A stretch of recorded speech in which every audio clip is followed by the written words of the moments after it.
Monster Movie Media presents.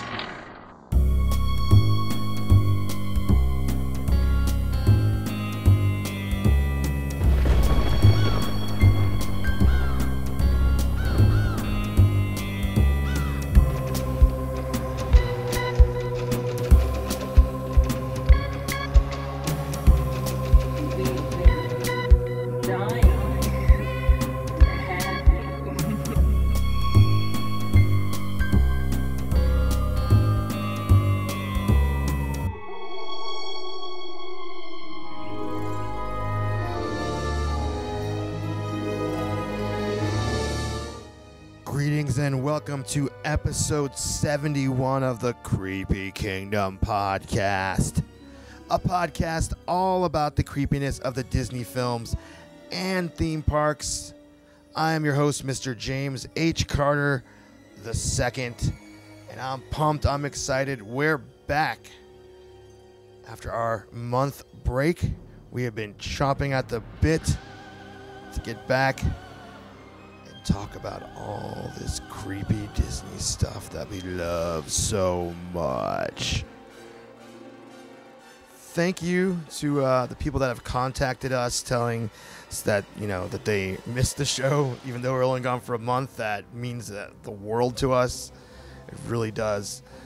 And it really gets us excited and pumped to come back, knowing that people are waiting for us to come back. That was incredible. It's also incredible, even though we didn't release any episodes this entire month, we had huge download numbers, which means that you guys were digging deep into the archives, checking out the older episodes, which just humbles us so much. Thank you to everyone that kept the Creepy Kingdom going while we were gone. Coming up in this episode, I speak to Keightee Liza, the director, producer, and co-choreographer of the Women of the Haunted Mansion Masquerade performance, which took place this past July at San Diego Comic-Con. But before we get to that, I just want to remind everyone it's coming up oh so soon, Sunday, August 16th at 4:30 p.m. is the world premiere of the Dark Side of Disney documentary. It's taking place at the Frida Cinema in Santa Ana, California. If you live in the area or going to the D23 Expo that weekend, this is the perfect way to end that weekend.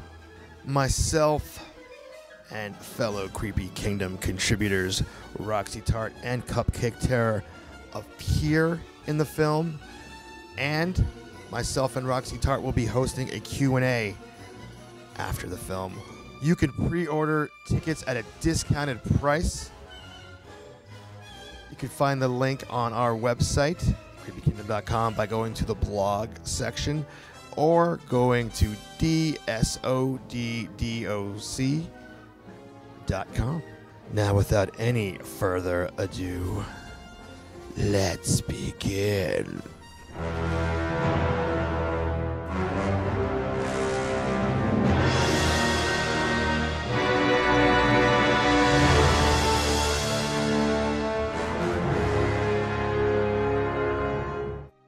Alrighty, I'm here with Keightee Liza, the director, producer, and co-choreographer of the Women of the Haunted Mansion skit that was performed at San Diego Comic-Con. That's a mouthful. Hello. Yeah, hello. How are you doing? Good. How are you? Super excited to have you on, especially after seeing the skit. And we're going to get into a little bit of all of that, in case some of the listeners haven't seen the skit yet. We're going to describe it and get all into all that. But before we even dive deep into that, I want to get to know you a little bit better.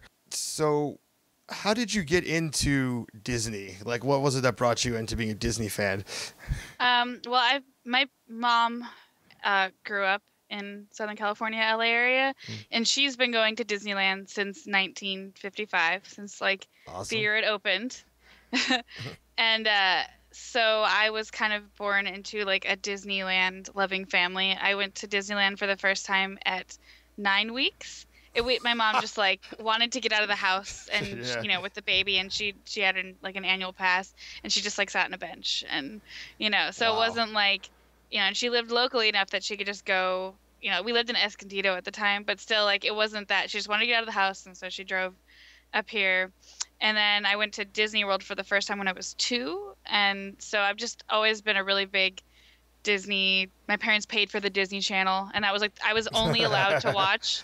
I was only allowed to watch the Disney Channel and PBS for like until I was like 7. And then we got like Nickelodeon and other channels, Oh, but wow. like Yeah, pretty yeah. much all Disney Channel, and not like in a sheltered way. It was just like my parents knew that they could put on those channels, and that would be something that I should watch, when I'm little. Right. So yeah. So you were, it sounds like Disney brainwashing was there. Yeah, not even like that. And like old Disney Channel, it was like, they had to pay for it, and it was like very different content than there is now. Like, but there's no advertising. Right. And there were lots of shows that my parents found really annoying, like Dumbo Circus. My parents hated Dumbo Circus, and I loved that show so much. They hated it. My dad's like, "Oh, their voices are so annoying," and I'd wake up in the morning and I want to watch it. Like, so. That's funny. We not too far along ago, that show came up for some reason. I don't remember why, but we were talking about we were vaguely remembering there was a show that had the costumes look like they're from the parks. Yeah, a little bit, yeah. but it was like a live action Dumbo show. Yeah. Mm-hmm. Yeah, that show was kind of creepy. If we go back and watch it now. And what was it? There's one called like Pooh Corner too. Yeah, Welcome to Pooh Corner. Yeah. Yeah, and that one was a little less creepy, and my parents could deal with that a little bit more. But there was a weird episode where they talked about like, you can find the video of it, and it was supposed to like help kids talk about abuse. And it's creepy because it's like a kid show, and it's like this separate like video that they made, like, to help the children. But then it's just like, oh my God, like That's a little dark. Yeah. So sad. Well, anyways, let's move on from that. Sorry. That's all good. So you essentially literally grew up in Disneyland, so you have no choice. Yeah. It was I had a choice, but like, you know. You didn't really I have liked a choice. it. I know, but you didn't really have a choice is what I'm saying. We're all born into this. So It's true. So you are currently a cast member at Disneyland. Yes. So what's that like? And also being a Disney fan as well. Well, like obviously being a cast member is great. And I've been there for a very long time, and I probably will be there for a very long time. But being a Disney fan, I mean, for me, it's like sometimes people say stuff like, "Oh, well, it's not fun to go to the parks anymore when you work there." Mm-hmm. And I always feel like I don't want to come into work like to work after work. But I do like going to Disney World. I do like but I think my favorite thing is bringing people into the parks who've never been or don't get to go very often, and experiencing it through them. Because there's like nothing more magical than like, showing someone the castle for the first time. Like people who just like are adults and they're just like, or even like kids just get really excited about it. And it's just like, and I'm not just like in order to work for someone, I feel like you should have passion for the brand, regardless of where you work. Like you should like it, like if you at a minimum, like it. Yeah, like if you hate IKEA, like please don't work there, because like it is a job, but you should like it to a point. You don't have to love it, you don't have to see all the movies, but like if you work rides or stores in the area that are based off a movie, like you should probably see it, Right. But like I think it's a really good place to be a fan. And I imagine that if and when I leave, I'll still be a fan, Oh, of course. Yeah, that wouldn't go away. I always thought it would, I don't want to peek behind the curtains. Some people do, mm-hmm. But I love that stuff. Like, I want to know how things work. Like, so, like, growing up, I've been evacuated off a lot of rides. Right. Well before I worked at Disney. I was evacuated off Horizons in Disney World. Wow. And then I've been, since I've worked there, but just like in my adult life, not as a cast member, but as a guest, I've been evacuated off a lot of random rides for various downtime reasons. But every time it's exciting. But the most exciting thing was actually being at the Wizarding World of Harry Potter. And we went on Harry Potter and the Forbidden Journey. And this is the first day, like the first time I'd ever been on this ride. But we this is like the sixth time we went on that day, because we went on like twice first thing in the morning and then came back in the evening and kept riding it like over and over again. And Right this on. time That's awesome. we went on, and one friend sat out, and then another single rider sat with us, and the ride broke down and they couldn't reset us, so they ended up having to evacuate us. And like to this day, I think that's one of the best rides I've ever been on in my life, like as far as like how fun it is, but then also just what it does. Mm-hmm. But it was just like, as a a person who loves attractions, to go on the most amazing attraction you've ever been on and then be evacuated off of it is the coolest thing. Like, we would have had a lot more fun had the single rider with us, not been drunk and crying because she had to pee. Oh my God. Been... So we spent the whole time trying to like calm her down. Like, they're gonna come get us out. Don't worry. She's like, I'm gonna pee. I'm like, oh please don't pee on me. Like, you wouldn't have she would forgotten that. have peed and screamed had we not been there. But we kept her calm, Nice. long enough for them to get us out, which was great. So, oh gosh. You wouldn't have forgotten it if it would have been memorable. No, I was sitting right next to her, and like the way the seats were, I was like, as she pees, I think I'll get peed on. Like, I think this will happen to me. So I hope not. That's hilarious. And just to state, as I like to state this as often as I can on the show, I think Harry Potter and the Forbidden Journey is one of the greatest attractions ever built. It is my third favorite attraction of all time, behind Pirates and Haunted Mansion. So that's and any chance I get to say that, especially since this is not a Universal podcast, I just want to get that out there. He's like, it's my third favorite attraction. It is. It's third. I mean, it's not going to top Haunted Mansion or Pirates, but it might be my favorite attraction. Really? But like I think like of any ride I've ever been on, just because the first time I went on it, I was speechless after I got off. Like, I didn't know what happened to me. Yeah. It wasn't like a ride. Like, we kind of got off and we all just looked at each other like, we didn't say anything really, just a lot of inaudible noises before turning around and getting right back in line. Oh, nice. We were just like, and just got back in line.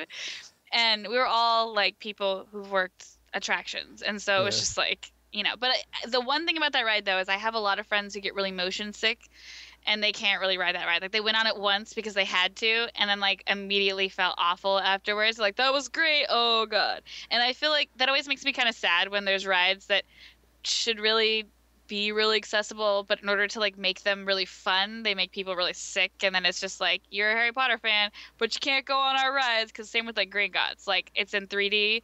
So then people can't, really, like, people who get motion sick on things, like, can't enjoy that ride at all. So. Well, that's a double-edged sword. You gotta take the Dramamine. Yeah. To a point, like. but yeah. So you, so we're not going to talk about what you're currently doing. We've, that's top secret information. But you used to work at the Haunted Mansion. I did for a little while. It was one of the last things I learned in my old area. I wanted it when I hired in. Like, I thought I was going to get it when I hired in, and then I didn't. But it turned out to be an okay thing. But yeah, I did work there, and I got to work there during Holiday Haunted Mansion, that's when I got trained. Mm-hmm. And that's when it's really busy at the ride all the time. But that's also when it's a little more fun because it's crowded. During the regular year, it's pretty low key. And there are some times where it's kind of like we're just waiting for people, Really? It gets that dead? Wow. Yeah. I mean, like, it depends on the day, but like, Omnimovers are really efficient. Like, if you go to, Ariel's Undersea Adventure, there's pretty much never a line. And even when there is a line, it's constantly moving because they don't have, like the portrait galleries, if you will, as a pulsing. It's just like nonstop right up to the belts, And so Omnimovers are just like pound those people through. Mm-hmm. And, if there's not a lot of people, then they get they get really crowded. And it is really weird when it's not crowded being in the portrait galleries with like one person, like first thing in the morning. And there are usually someone who like says the spiel along or with you, and you're like, okay, or you just like, or they'll stare at you. Like sometimes people would just look at me. I'm like, I'm not the show. Look up, please. Like, don't like, kind of like disappear. You want to like disappear into the wall. Like, please stop this. I remember people would be like, I'm not taking this elevator down with one person. Nope. Get more people. Like, it's just not gonna stand in there with like. And if it's like two people, they might talk to each other. But like one person, you're just like, okay. Like. I was almost in the stretching room by myself once at Magic Kingdom. So that's been a dream of mine to actually to be by there by myself. It's Magic Kingdom is so weird to me because the ceiling goes up, like it's not actually an elevator. Yeah. And like for us, it's like an elevator, and I never got trapped in one, but people do every once in a while get trapped in, not like trapped like for hours, but they'll break at some point in the middle, and usually just like turning it off and on, it would just be fine. It's not like a big deal, but it's just like bizarre to me that like, because I've been in the Magic Kingdom before where they just had both doors open and they weren't even doing the expanding room. They're just like, come on through. And you're just like, oh, they skipped the stretching room? You're like, yeah, like this is the whole point. I've never experienced that. That's really weird. Of that, yeah.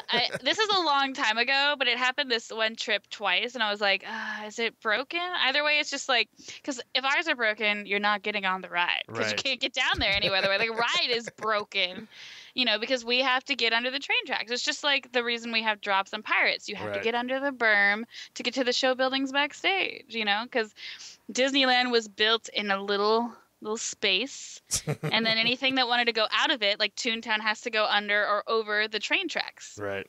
So, yeah.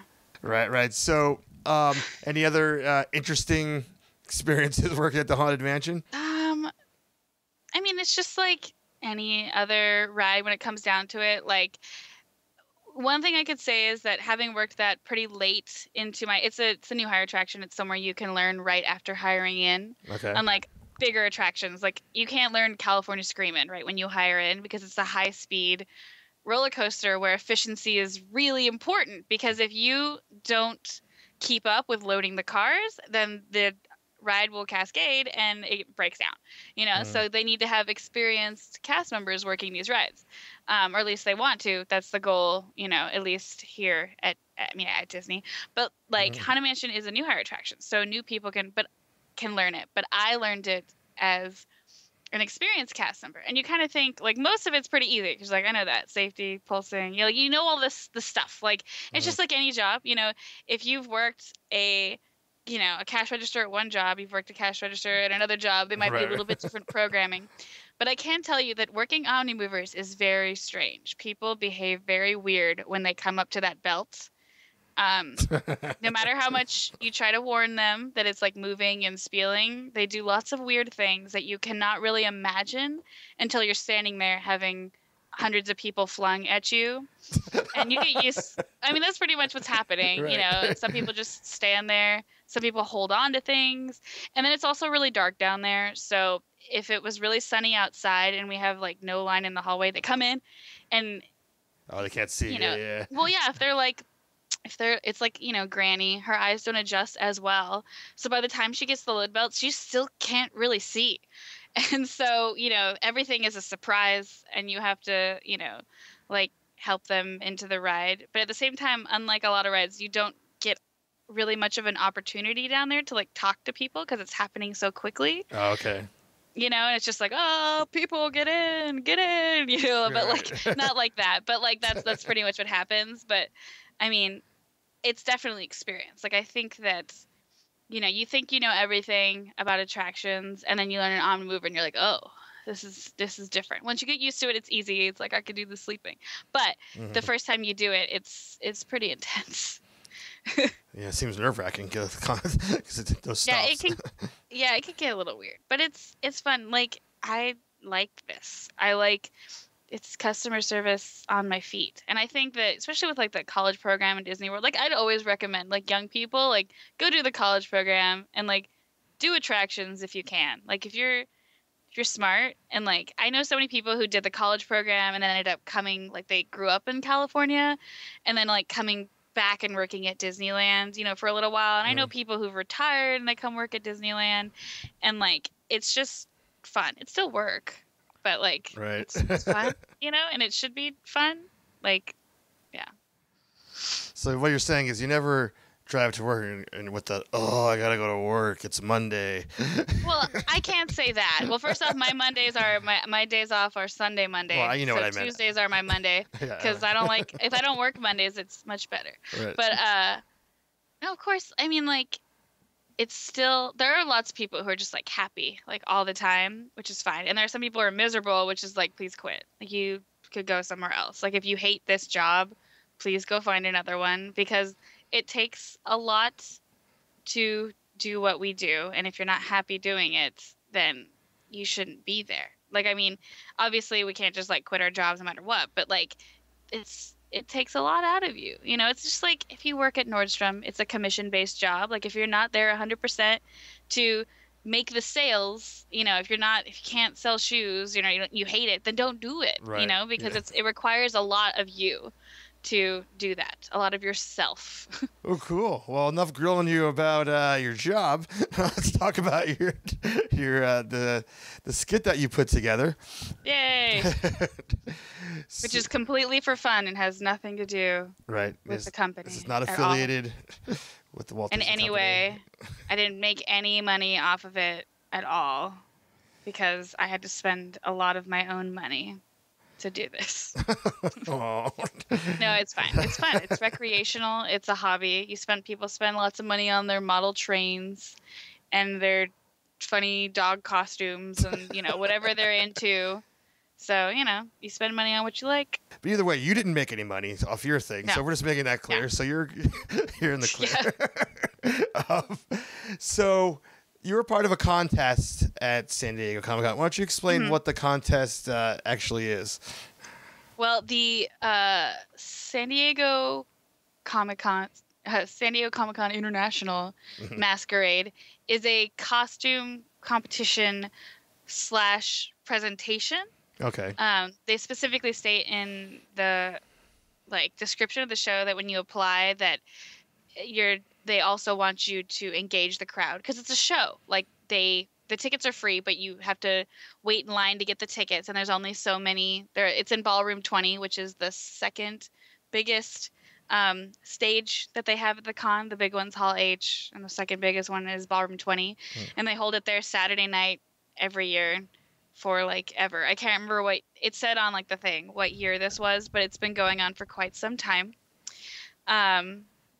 And it's just like a show of geekdom and costumes. So you have entries, you'll have walk-on entries that will have some music, and usually those are big presentation costumes, like monster builds, like a big giant Hulk costume or a Bumblebee from Transformers, and they're things that kind of on their own are very impressive and don't need much to they just want you to look at look what I built. So there's music and maybe some skit talking, and then there's lots of skits, and sometimes the focus, the costumes all have to be made by the people in the group or by non-professional people, unless those professional people are oh, please display my costume, but you can't buy something from a commissioner and then wear it without their permission unless they're the one entering, because technically they should win the awards, right? Right.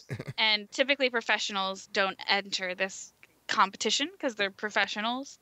I mean, there are people who can be pro status because they've done this so many times. But yeah, people have had to make the costumes and the props and you can't buy things.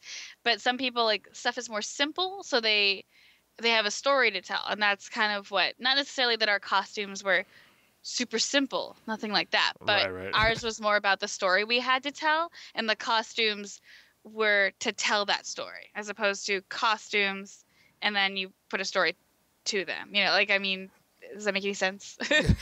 Right. No, the main attraction wasn't just the costume. You were bringing a whole skit, as you say, a whole presentation. Yeah. No, that makes sense. So yeah, so basically the point of the contest is not just to stand up there and just spin around. And, because yeah, a lot of cosplays contests, that's what it's like. They just come up there and smaller conventions. Yeah. If you talk about Anime Expo, WonderCon, they, things have been around for a long time. They're more like presentations. And it also depends on what state you're in too. I feel like a lot of the conventions in California have this kind of like entertainment level masquerade kind of thing. So your performance, which of course we'll link it up in the show notes and people will have to watch the video, but we're just going to assume that people listening haven't seen the video. So how would you describe it? Okay, so the concept is it's like the portrait gallery, kind of like the hallway as you walk into to get into your doom buggies. And in this skit, we have 3 portraits. And yes, I know they're not in the same place in the ride. Shh, because it's the women of the Haunted Mansion. Right. So we have the tightrope walker, the widow, and Medusa. That's what we called them. And then each of these portraits, they're standing in frames that are being held up by various ghosts who are women in the ride, or, at least we assume based on their clothes that they're women. So we have a ballroom dancer. We have Leota's like face covered bride. I always say Leota bride just because it's the bride that was in the attic where her face was covered, but then she's wearing the same outfit as Leota bride, like little Leota's wearing at the end. Oh, right. So we're like, oh, Leota bride. And then we have Constance too.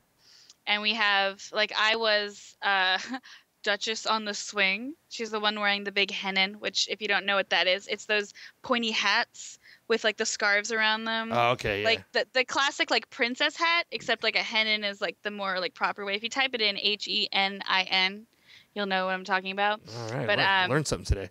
So yeah, hennin. Anyways, so we have the 3 portrait frames being held up by the ghosts, and then we also have a maid. Important thing to know about all of these costumes is that we went for a more like historical accuracy. When you do the masquerade, you also have to make a binder to hand to the workmanship judges, who also look over your costumes and see how you put stuff together, like the construction wise.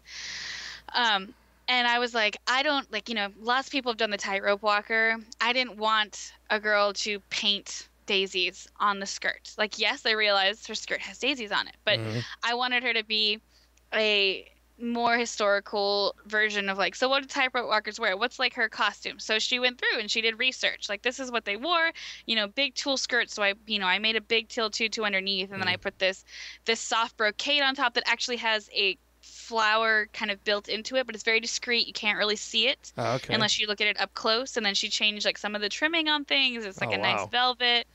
And then like Medusa, she wanted to do something because she's the only changing portrait.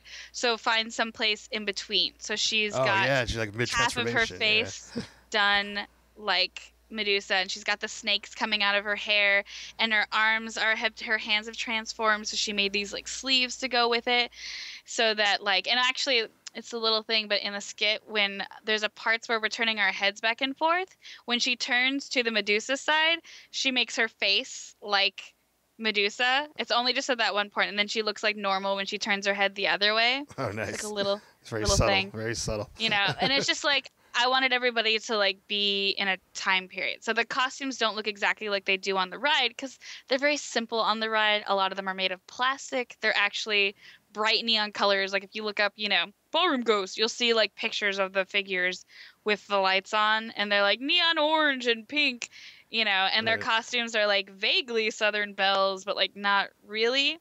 So I thought that, and as like a research thing, then you put that in the binder, and the judges, they get very impressed by that because this, they said they really liked. Actually, it was one of the awards that we won from the Costume Designers Guild. He talked to us about how much he loved our binder because it looked very professional. Like he said, it looked like something you would present to get a job, like a portfolio. Oh, wow. Because you had to write, like, we put like fabric swatches. We talked about why we made the decision. We posted research photos and then actual photos of the character or the painting. And so like her maid outfit is very much like in fabric the costume that the cast members wear. So it's got that kind of like black and I call it the watermelon stripe, like the black and green Great. striped pattern, except that's the apron and it has a bat hat. But she made a bustle. She's got a corset on underneath. She wanted to like, kind of be the fancier version of what the maid costumes are. And then the idea is during the skit, as things unfold, that the girls come out of their portraits and then we all terrorize the maid so that then at the end she ends up inside the portrait. Ah. Yeah. All in 2 minutes and 24 seconds. No, 2 minutes. Yeah, 2:24. 2 minutes and 24 seconds. Nice. Was there a time limit you had? Yeah, you have, depending on your group size, like the max amount of time is 2 minutes and 30 seconds. And you really don't want to take much more than time than that. Like if you do, you better have something pretty amazing because Right. people's attention spans are zero. Oh, of Like they course. don't care. And you always have to think about these people in the audience don't actually care about you. Like they're here to see a show. They might be a little drunk. They might not be. But they don't know what they're going to see, and so they have no personal attachment to whatever comes out on there. So if you aren't good, and if you are boring, they will lose attention. They're not like it's not like a play that they paid for, where they feel kind of obligated to give it a little more time. They have no obligation to you, so don't take up more of their time than necessary. Yep, get in and get out. Leave them wanting more. That's showbiz. Yeah. So how did you come up with this concept?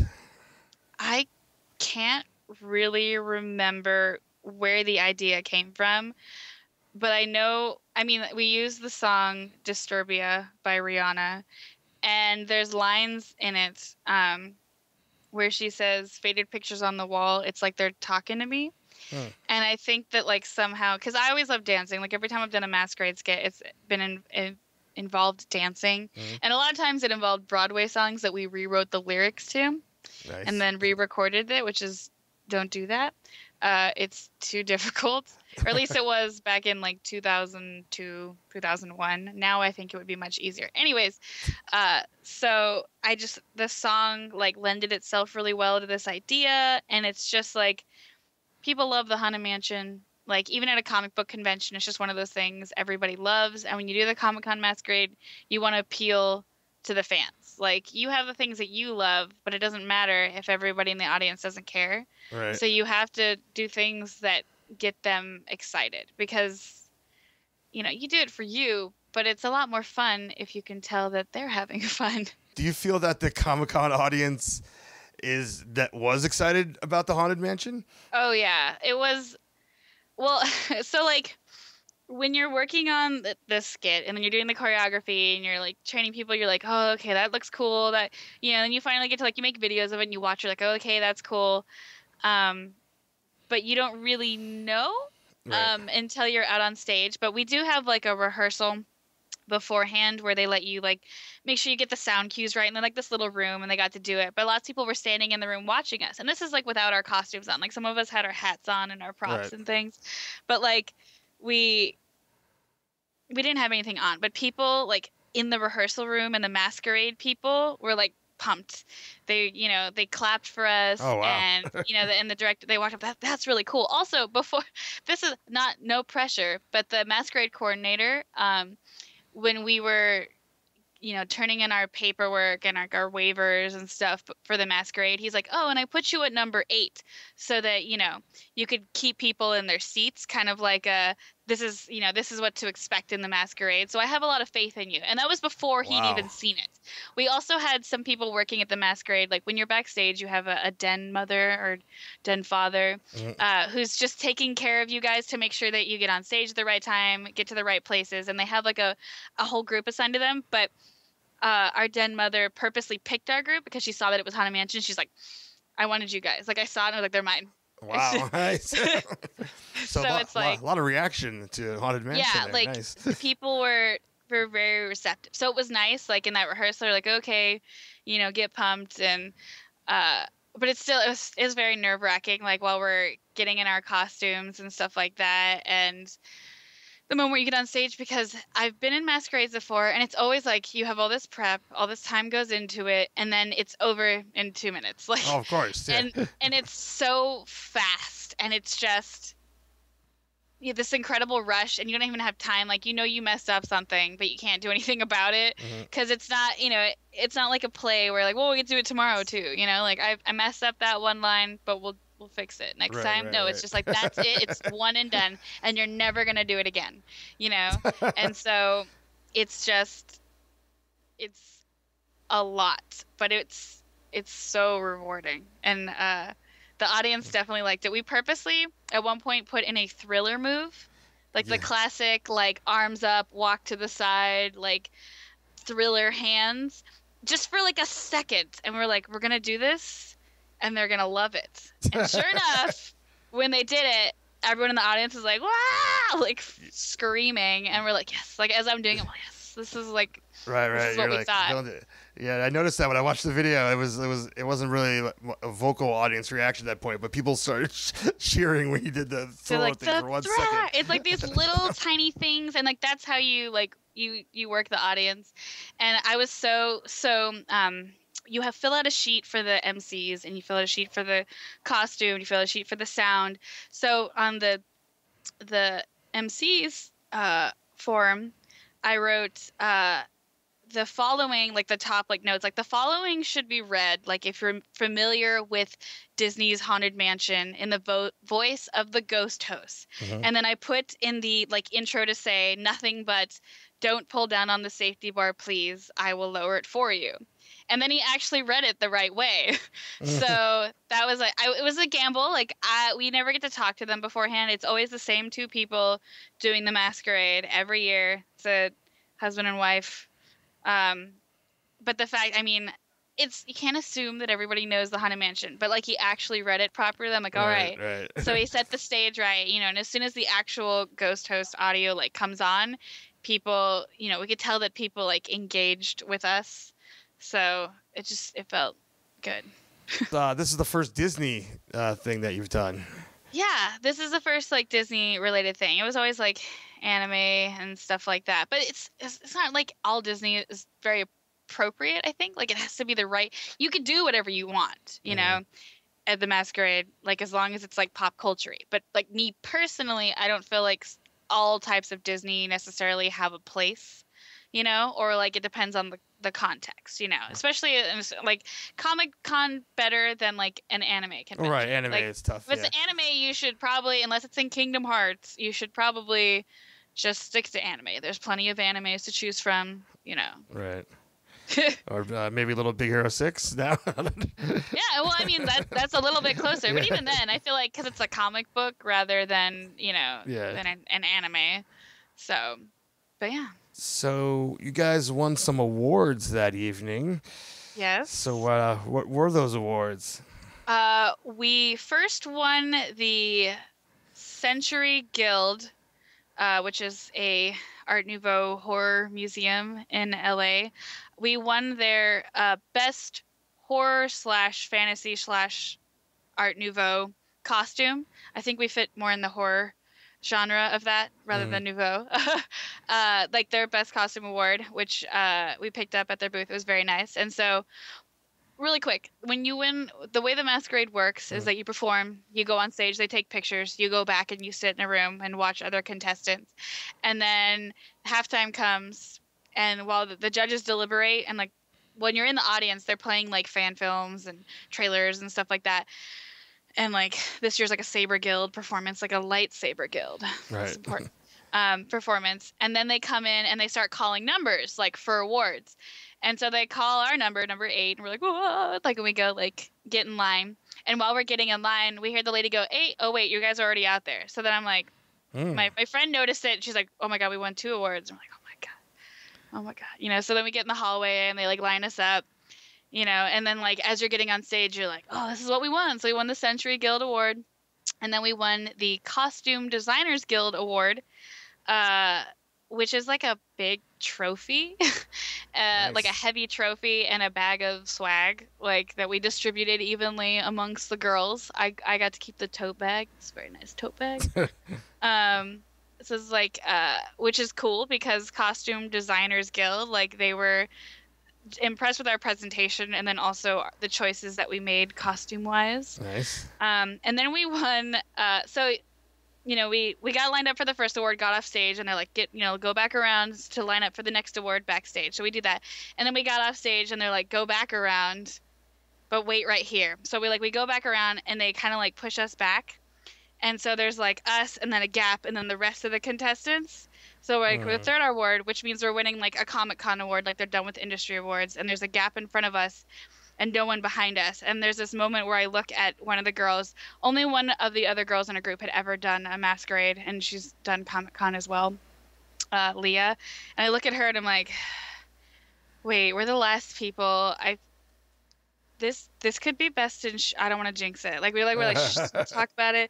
Don't, like we're getting like oh my god, don't talk about it. And then they bring a group that was actually our friends, the King of the Force group, which is very funny. You should look it up.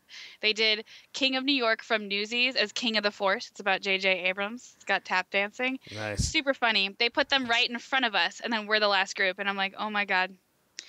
Oh my god! Like at this point, I'm like mentally freaking out because having done this for 16 years, like Best in Show is something you really want, but I never like actually imagined I would get it. And this sounds like really weird, but not like I never thought I would be good enough. But so many things have to fall into place because no matter how good you are, you don't know what's going to be there when you arrive. It's a competition, of course. And if someone shows up with an entire group of like live action My Little Ponies that it's like just something that's just like incredible, you're like, there's nothing you could do. And it's not like because you're a bad person, but like clearly this giant My Little Pony group should win, kind of thing.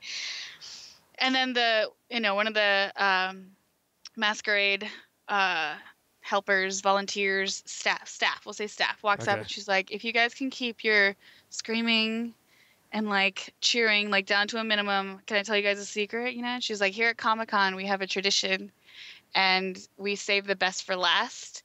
I was like, so you guys are winning best of show, and we're like freaking out and like crying, but I'm like, I can't really cry because I have to go on stage and do makeup, and it just like oh my god. They go up on stage and you get like a trophy that's like Comic-Con best in show, and then we all get medals that are really heavy and really cool. And nice. Yeah, so woo.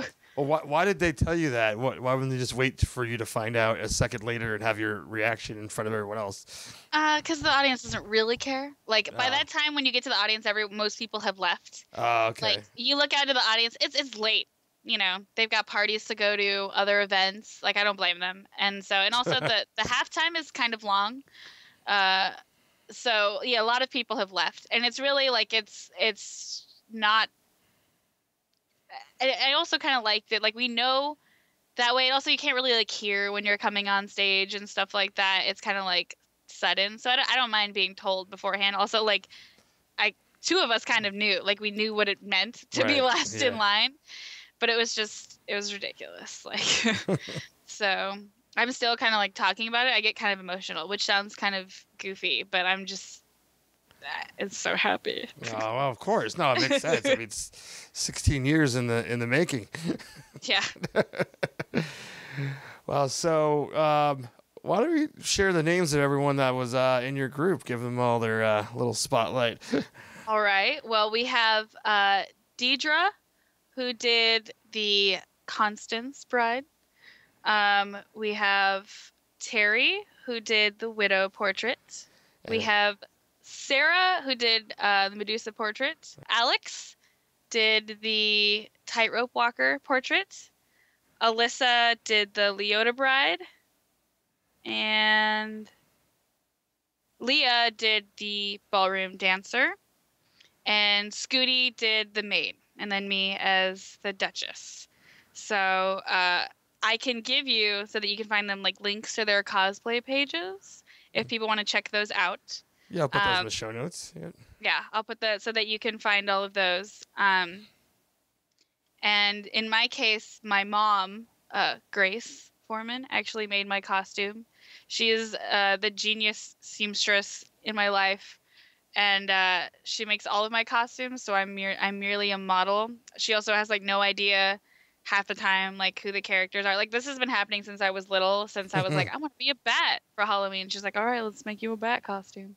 And she's very very talented, and I wouldn't be anywhere without her. She doesn't do commissions. She just does this because she loves me, I guess, Aw. or she's crazy.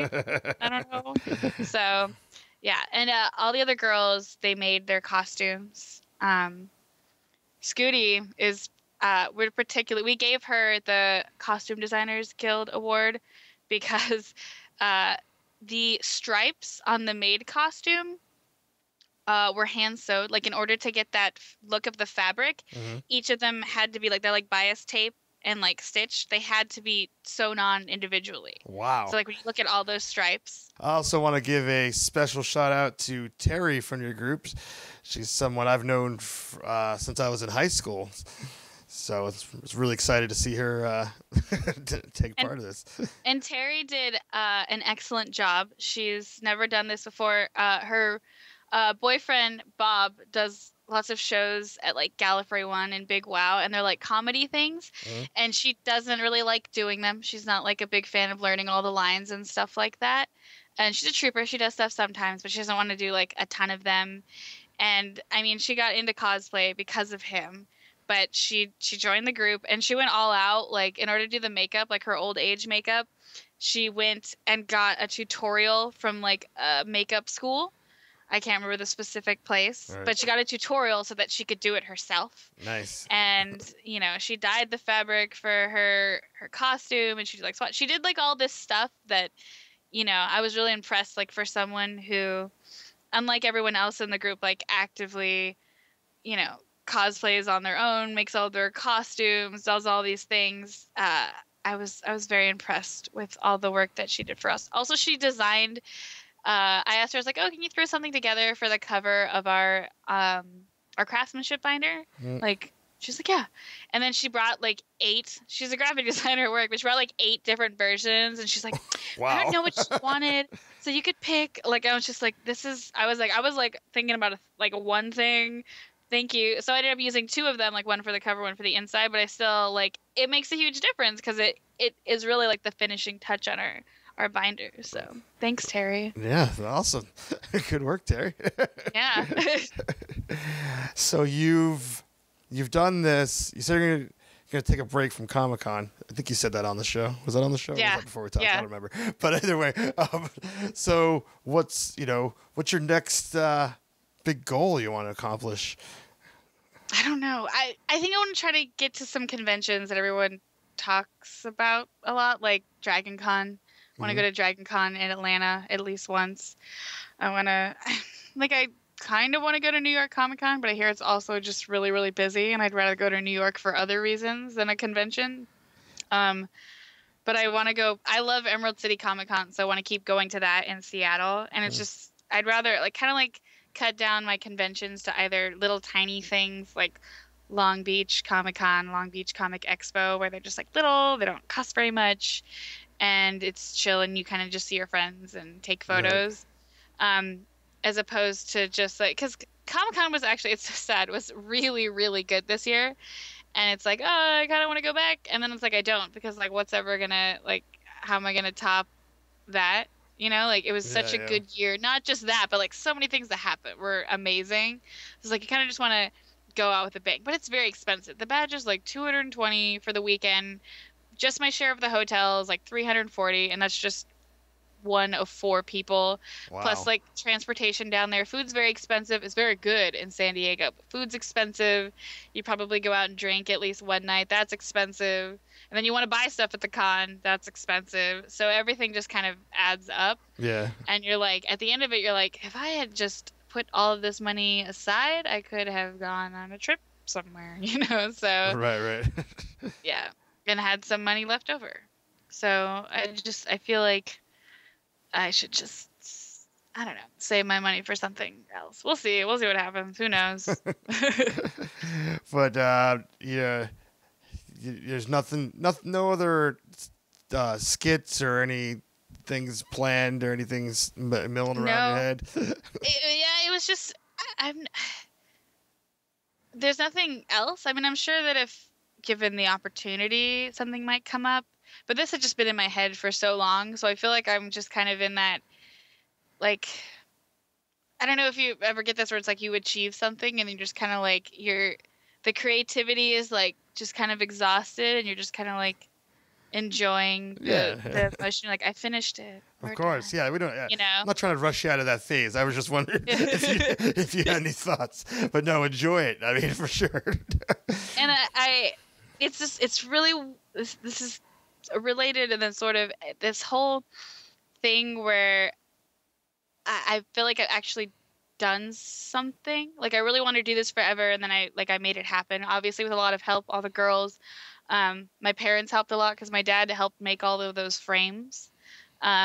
So it, a lot of people came together, but like the fact, I feel like I've achieved something I didn't know I could. And I'm the kind of person who like thinks of a lot of projects and doesn't actually do them.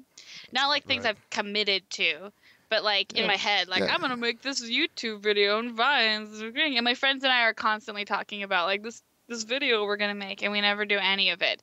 And so to talk about something and actually complete it and then have it go very successfully is very, I don't know, inspiring. It's very encouraging to me. Like, it feels like I should be doing more. Like, I could, if I just did things, I would be rewarded for them. Right, of course. And not just creatively. Like, I might actually be good at something, kind of, if that makes any sense. You'll find your calling. Oh, of course, yeah. So I encourage you to keep going. You have ideas, follow through on them. At least, no matter what, at least you spent your time doing something fun. That's the way I look at it. Yeah.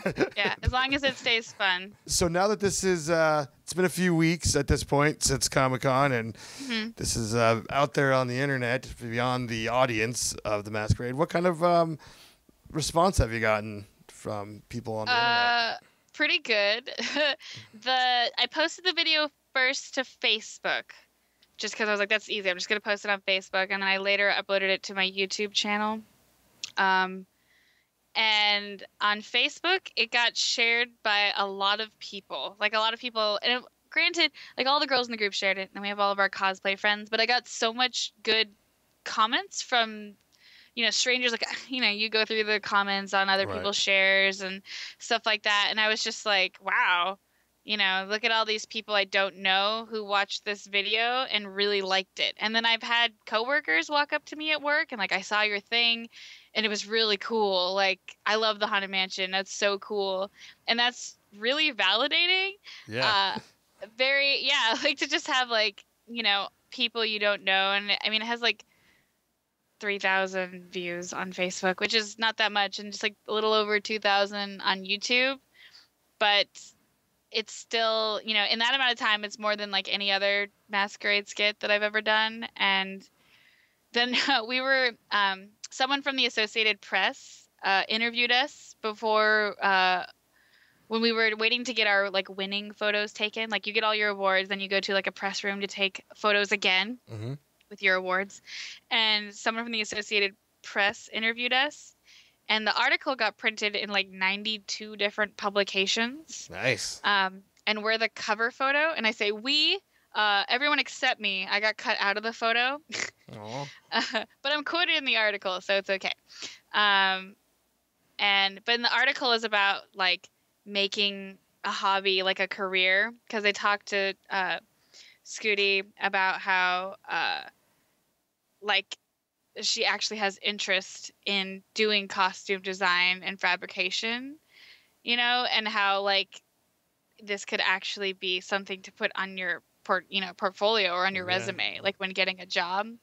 And then like it quoted me like, oh, and aspiring directors, because I talked about, and it was just like this weird thing. I'm like, I'm quoted in an article about being an aspiring director, which is in high school. I was like, I'm going to be a film director. Like, I had to do like a career project on that. And as soon as I was out of high school, I was like, that's ridiculous. And so, but it's just like now it's kind of amazing just to have people really like something. It was to the point where like, are you sure? You're like, I really liked it, but you really like it too? Really? That's rad. Cool. So It's very, very awesome. Oh, that's great. It's great. Yeah, I saw it because I'm friends with Terry, and she was tagged in it. It came up my news feed, and I immediately shared it on Creepy Kingdom's Facebook page, and I noticed. Thank you. You're welcome.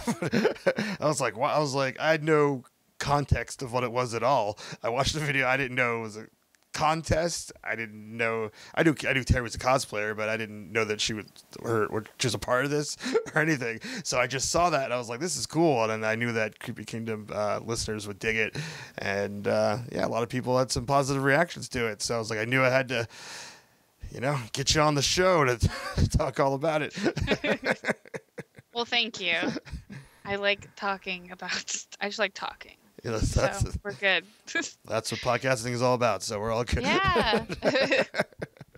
So if people want to find you on the internet, do you have a Facebook page, a website? The whole nine. Pretty much anywhere on the internet. You can find me under the Rickedandu, which is a weird screen name, but nobody else has it. So if you search anything Instagram, Twitter, Flickr. The Rickedandu is spelled TheRicketandoo. The Rickedandu. And then my cosplay page is Keightee in Costumes. Keightee spelled Keightee. So Keightee in Costumes. Oh, okay. And I have a cosplay Facebook, which is Keightee Liza, spelled the same way. Alrighty. Well, thank you very much for coming on. Thank you. I appreciate the being on your show and your offer, and it was a great conversation. Awesome. And thank you for sharing our skits on your page. Our pleasure.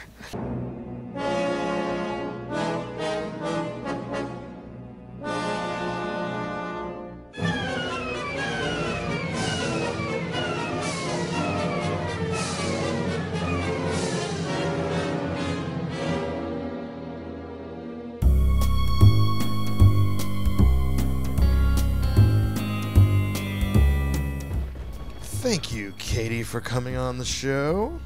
If you would like to get in touch with us here at Creepy Kingdom, just shoot us an email at creepykingdom@gmail.com. And if you would like to check out our other podcasts, such as Curvy Cutie Chat, Steve and James the Podcast, and Roxy's World, just go to monstermoviemedia.com. And for show notes, videos, creepy Disney cosplay, and fan art pictures, links to all of our social media, Twitter, Facebook, Instagram, YouTube, Google+, Tumblr, and Pinterest, all you need to do is go to creepykingdom.com. Until next time,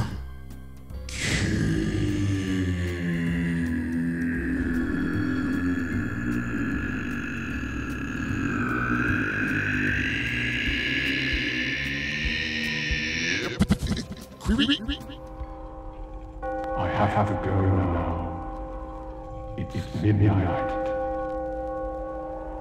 Pleasant dreams.